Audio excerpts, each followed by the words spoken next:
Hello guys! Hello! Sagittarius!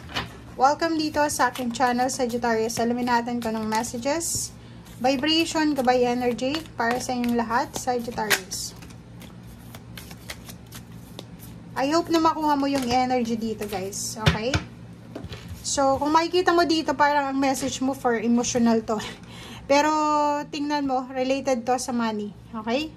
Kasi itong dietary change, parang related to sa Leo. Panoorin mo yung Leo, pwedeng makaresonate ka doon. And dito naman sa whom do you need to forgive, pwedeng may sign ka ng Cancer. Panoorin mo yung Cancer, Sagittarius. Okay? Mayroon kang mga unhealthy habits ba, Sagittarius? It's either sobrang pag-inom ng alak, sigarilyo, or mga unhealthy habits na pwedeng nakakasagabal siya sa trabaho. Okay? Siguro, may mga gusto sa inyong magtrabaho sa ibang bansa. And, if plano mo yung ganon, importante yung medical health eh. 'Di ba? Yung physical exam. So, kailangan mong alagaan ang katawan mo. Okay?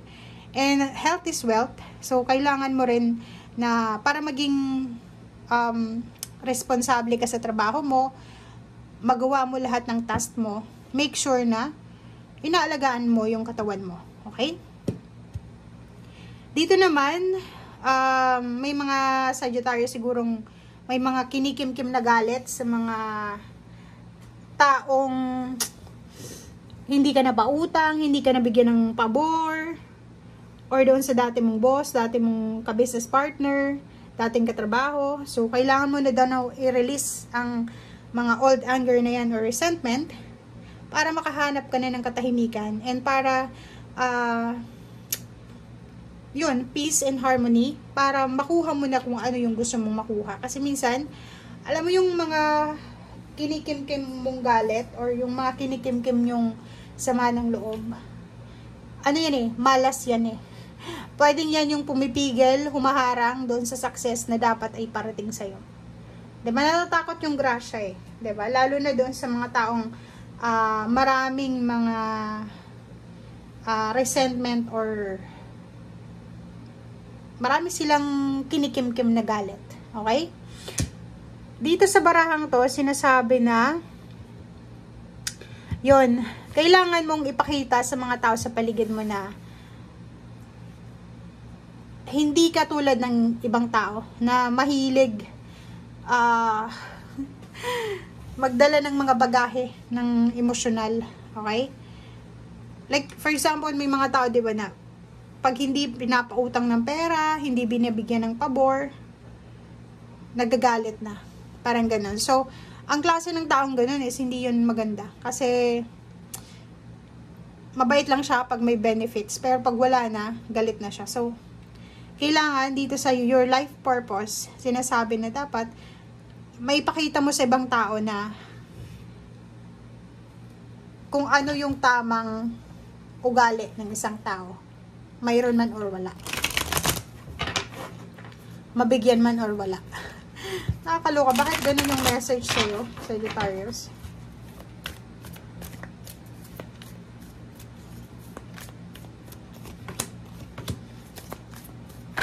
Oops. Oh, ang dami nito ah. Okay. Base chakra. Wow. Ang ganda na ito. Kung makikita mo dito, Sagittarius, maraming pagbabago, pagsisimula na darating sa buhay mo ngayong buwan ng June. Pwedeng June, July, August siya. Pwedeng mga offer siya ng work, pagkakakitaan, business, or kung ano pa man. Or pwedeng marami kang sisimulan ngayon, or marami kang plano na simulan. Okay? So, nakikita natin, nagre-research yung iba. And, may hinihintay kayo eh. 'Di ba? Naghihintay siguro kayo ng tamang impormasyon. Naghihintay ng contract yung iba. Naghihintay naman ng parang tawag, enlightenment, para makausad na sila forward. 'Di ba? So, pwedeng yung iba sa inyo nag-aantay kayo ng pera. Nag-aantay kayo ng lump sum, ng promosyon, or nag-aantay kayo ng papeles. Ganon. Ang nakikita natin dito, may mga Sagittarius gustong mag-migrate sa Europa, sa Amerika, sa Canada, parang ganun. Nagre-research sila kung paano. And ngayon, siguro, nag-apply na sila, nasa waiting time na lang sila. So, hinihintay nila kung kailan darating yung papeles, yung visa, or kung ano pa man yan na hinihintay nila. Positive, forward.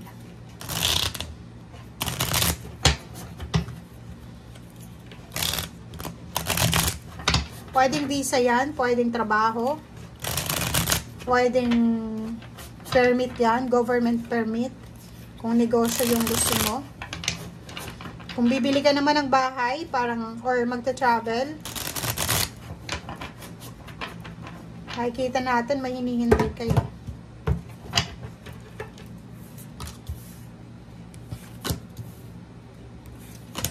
Tingnan mo yung direksyon ng baraha mo.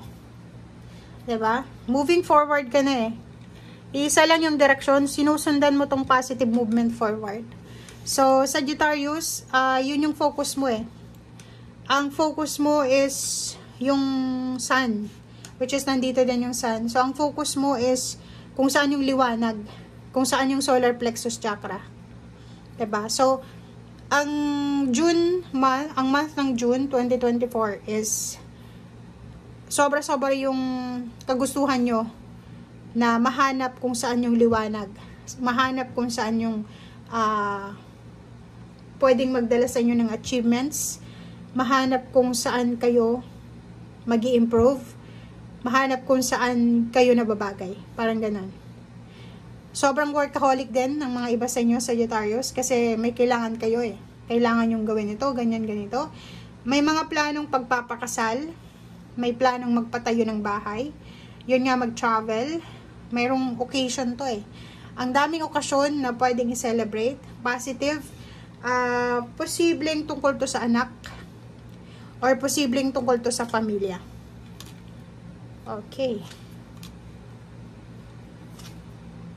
So, nakikita natin dito guys, na gagawin mo ang lahat. Diba? Gagawin mo ang lahat, Sagittarius, para hindi ka na ulit masaktan. Para hindi ka na ulit mamroblema sa usaping pera.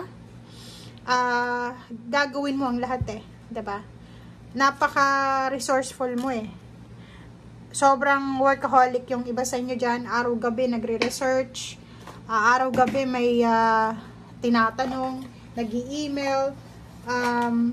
Sobrang yung eagerness mo na makalipat ng trabaho, makaalis ng bansa, makapunta sa mas mayaman na bansa, makapagpakasal, makapag-trabaho, makapagpatayo ng bahay, magkaroon ng negosyo. Ang dami yung gusto. And dahil dyan, sobra-sobra yung sipag nyo. And nakafocus kayo sa improvement. Gagawin nyo yung lahat. Lahat gagawin nyo para makuha nyo kung ano yung feeling nyo, deserve nyo eh. Okay? Which is, tama naman tong ginagawa mo eh. Diba? Kasi, isang direction lang naman yung tingin mo eh. Diba? Hinihintay mo yung perfect timing para makausad ka na. Patungo doon sa positibong movement forward sa future.